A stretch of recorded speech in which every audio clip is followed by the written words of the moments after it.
230 कोटी टंका रु अधिक बीजेपी को मिलता, 125 कोटी टंका कांग्रेस को मिलता, 40 कोटी टंका बिजु जनता दल को मिलता। आउ गोटे इनफॉरमेशन मु आपन को दवाई चाहिए, बिजु जनता दल पाखरे 944 कोटी टंका रु अधिक चांदा मिलता। राजनैतिक दल माने समस्त को चांदा मिले, से को माने केते टंका देथिले? वेदांत लिमिटेड 40 कोटी टंका देथिला, एसएल माइनिंग देथिला 174 कोटी टंका, जिंदल स्टील एंड पावर 100 कोटी टंका, उत्कल अलुमिना देथिला 70 कोटी टंका, रुंगटा सन्स देथिले 50 कोटी टंका, एसएन महांती देथिले 45 कोटी टंका।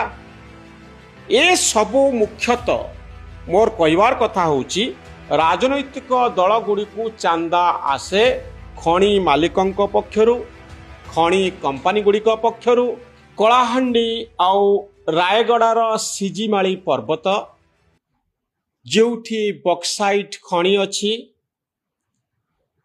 जहाकु नहीं कंपनी बनाम आदिवासी भितरे बड़ विवाद तैयारी होइछि। वेदांत